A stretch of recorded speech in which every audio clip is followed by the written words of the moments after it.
ان کو دیکھیں جن کو اللہ پر ایمان ہے۔ اللہ تعالیٰ ان سے یہ وعدہ نہیں کرتے کہ ان کی زندگیوں میں سختی نہیں آئے گی۔ اللہ فرماتے ہیں کہ میں اس میں آپ کی مدد کروں گا۔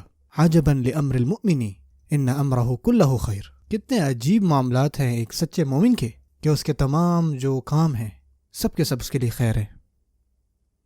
ان اصابتہ سراہ شکر فکان خیر لہ۔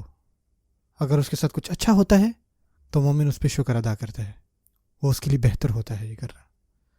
وَإِنْ أَصَابَتْهُ ضَرَّاهُ صَبَرَ فَكَانَ خَيْرًا لَهُ۔ اور اگر کوئی مشکل آتی ہے اس پر، کسی بھی قسم کی مصیبت آتی ہے، چاہے وہ مومن ہو یا مومنہ ہو، تو وہ دونوں اس پر صبر کرتے ہیں، استقامت کرتے ہیں، مستقل مزاجی لاتے ہیں، صبر سے کام لیتے ہیں، خود کو روکتے ہیں اور اللہ تعالیٰ کے حکم سے خوش ہوتے ہیں، اور یہ کرنا ان کے لیے بہت اچھا ہوتا ہے۔ مثال کے طور پہ ایک بندہ ہے جس کو کینسر ڈائگنوزڈ ہوا ہے، وہ اللہ تعالیٰ کی طرف واپس لوٹتا ہے اسی دن، وہ اپنی زندگی میں پہلی دفعہ عشاء کی نماز پڑھتا ہے بڑے عرصے بعد، اور اس میں روتا ہے، بلبلاتا ہے۔ ڈاکٹرز کو بتاتے ہیں کہ تمہارے پاس صرف 2 مہینے رہ گئے جینے کے، آپ کو اسٹیج 4 کینسر ہے۔ اللہ تعالیٰ تمام مریضوں کو جو ہے وہ شفا دے، آمین۔ تو اس نے کیا کیا؟ وہ اللہ تعالیٰ کی طرف واپس لوٹا، اللہ تعالیٰ کے سامنے رویا، یا اللہ مجھے شفا دے۔ اب 2 چیزیں ہو سکتی ہیں، یا تو اللہ تعالیٰ اس کو شفا دیں گے یا شفا نہیں دیں گے۔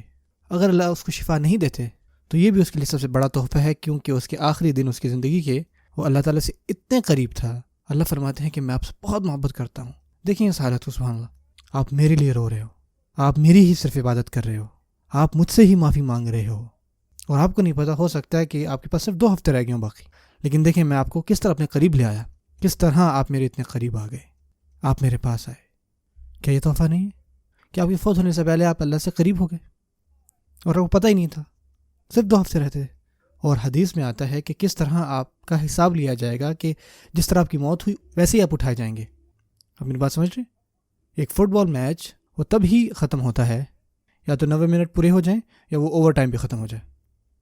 جو سکور ہے وہ تب ہی کنفرم ہوتا ہے جب آخری سیٹی بجائی جاتی ہے، اور درمیان میں کچھ بھی ہو سکتا ہے۔ ایک دفعہ میں نے ایک میچ دیکھا کہ ایک ٹیم نے تقریباً 3 گولز کیے اور دوسری ٹیم کے کوئی گول نہیں تھے، اور لیکن آخر میں جس کا کوئی گول نہیں تھا اس نے 4 گول کیے، اور لوگ اتنے خوش تھے، فینس جو ہیں وہ چھلانگیں لگا رہے ہیں۔ آپ پتہ ہے جو فٹ بال ہے وہ پلیئرز کے بارے میں نہیں ہوتا، وہ صرف اور صرف فینس کے بارے میں ہوتا ہے۔ وہ پلیئر سے زیادہ فین ایکسائٹیڈ ہوتے ہیں۔ ہو سکتا ہے جو پلیئرز ہیں وہ زیادہ پیسے کما رہے ہیں، اور اس بندہ میں بڑا حیران ہوتا ہوں کہ دنیا کے جو امیر ترین لوگ ہیں وہ لوگ بھی ہیں جو صرف بال کو کک کرتے ہیں۔ سبحان اللہ۔ ایک دفعہ میں ایک نوجوان سے ملا اور میں نے اسے پوچھا، اور یہ میں کرتا رہتا ہوں۔ میں نے پوچھا آپ کیا بننا چاہتے ہو بڑے ہو کے؟ کہتا فٹ بال۔ اوکے ٹھیک ہے، کیوں؟ کہتا کہ میرے ابا جان نے کہا کہ اس میں بہت پیسہ ہے اور مجھے اسکول جانے کی بھی ضرورت نہیں ہے۔ اللہ تعالیٰ ہمارے حالوں پہ رحم فرمائے۔ حتیٰ کہ جو والدین ہیں وہ بھی یہ سوچ رہے ہیں کہ اگر میرا بچہ صحیح سے گول کرنا سیکھ گیا نا تو ہم سب سیٹ ہیں۔ اللہ تعالیٰ اور اس طرح کچھ لوگ جو ہیں وہ اپنی مشقت سے گزرتے ہیں کہ وہ اپنے بچوں کو بتاتے ہیں کہ بیٹا کہ آپ اس طرح اپنی زندگی گزارو اور اس کے ذریعے ہمیں سکون ہوگا، اور خود وہ یہ ریلائز نہیں کرتے۔ اور اگین میں فٹ بال وغیرہ کو اٹیک نہیں کر رہا کہ میرے بہنوں اور بھائیوں کہ ہمارے لیے اسباق ہیں سیکھنے کے لیے، حتیٰ کہ فٹ بال میں بھی، کہ اگر ایک گیم کی ایک شروعات اور آخر ہے نا تو اس طرح آپ کی زندگی کی بھی ایک شروع اور ایک آخر ہے، اور اس گیم میں ہر بندے کا یہی ہدف ہوتا ہے کہ پورے 90 منٹس اس نے گول سکور کرنے ہیں۔ اسی طرح ہماری زندگی میں پورے 90 سال جو ہیں ہمیں چاہیے کہ ہم جتنے ہم گول کر سکیں اتنے کریں، چاہے ہماری اپوزیشن کتنی ہی کمزور کیوں نہ ہو۔ اور آپ آلریڈی 10-0 کے مارجن سے چل رہے ہیں، آپ کے لیے تو بہتر یہ ہے کہ آپ 20-0 بلکہ 50-0 کریں، ریکارڈ توڑ دیں۔ آپ بتا، ایک دفعہ میں ایک میچ دیکھ رہا تھا، اور میں نہیں چاہتا میں کسی ٹیم کو مینشن کروں، ہو سکتا ہے اس کی وجہ سے لوگ جو ہیں وہ امبیرس ہوتے ہوں۔ ایک میچ تھا، ایک ورلڈ کپ میچ، اور اس کا رزلٹ جو ہے نا وہ بہت امبیرسنگ تھا کہ ایک ٹیم نے اتنے گول کیے کہ جیسے دوسری طرف کوئی ٹیم کھیل ہی نہیں رہی۔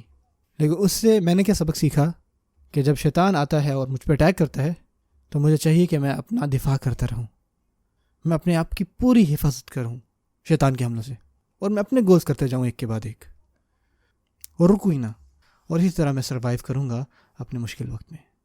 آپ اگلی نماز کا انتظار کرتے ہیں خوشی کے ساتھ، اور اللہ تعالیٰ یہ معاملہ آپ کے لیے آسان فرما دیں گے۔